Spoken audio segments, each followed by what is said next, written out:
প্রেমিকের হাত থেকে ছিনিয়ে ৬ জন যুবক সেই প্রেমিকাকে ধর্ষণ করেছে আনুমানিক রাত ২টার সময়। প্রেমিক অটো চালক ছিল এবং প্রেমিকা একটি জুট মিলের মধ্যে চাকরি করতেন। সেখানে রাতে ডিউটি শেষে প্রেমিককে সাথে নিয়েই অটো রিকশায় করে ঘুরতে বেরিয়েছিল।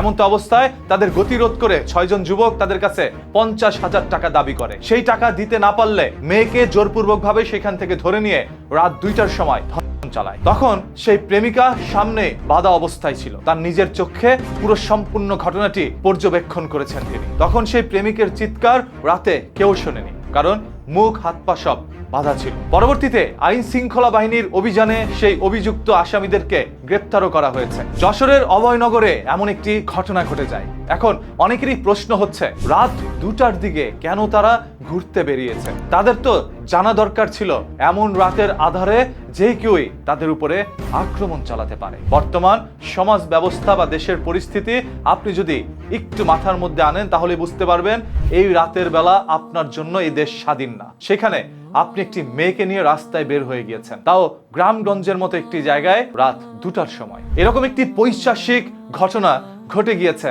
যশোরের অভয়নগরে। আপনারা ওইখানে যে বসবাস করছেন, যারা রয়েছেন এই ভিডিওটি দেখছেন, সবাই কমেন্ট করে জানান তো আপনাদের এলাকায় কি এর আগে এরকম কোনো ঘটনা ঘটেছে? যদি তাই হয়ে থাকে ভিডিওটি সবাই শেয়ার করে দেন। আমরা চাই সেখানে আইন শৃঙ্খলা বাহিনীর আরো বেশি তৎপরতা। জাস্ট চিন্তা করেন, প্রেমিক আর প্রেমিকা, তারা একজন অটো চালায় আর একজন জুট মিলে চাকরি করে। সেখান থেকে বের হওয়ার পর তারা রাতের আধারে ঘুরতে বেরিয়েছে। তাদের মধ্যেও কোনো কুমতলব থাকতে পারে, তারা এই জন্যই রাতের আধারে ঘুরতে বেরিয়েছে। ঘোরার তো আরো অনেক সময় রয়েছে।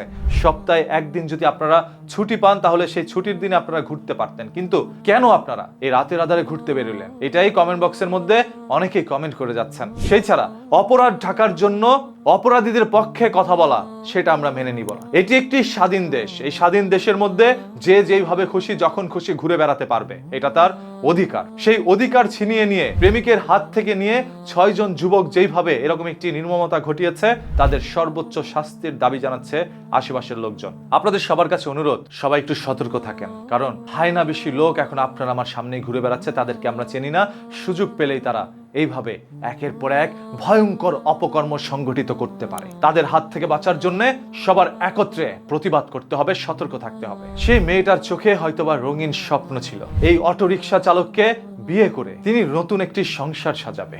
আজ সবকিছুই যেন শেষ হয়ে গেল। আর যেই প্রেমিক তার প্রেমিকার এরকম একটি দৃশ্য নিজের চোখে দেখেছে, সে হয়তোবা আজ বেঁচে থেকেও মৃত। এর চেয়ে নিষ্ঠুর কোনো পরিস্থিতির শিকার হয়তোবা আর কিচ্ছু হতে পারে না। আজ ভালোবাসা যেন এইভাবেই শেষ হয়ে যাচ্ছে। হ্যাঁ, এই সম্পর্কে বিস্তারিত জানার জন্য চোখ রাখুন নিউজ কিতে। পেজটাকে এখনই ফলো করে দেন।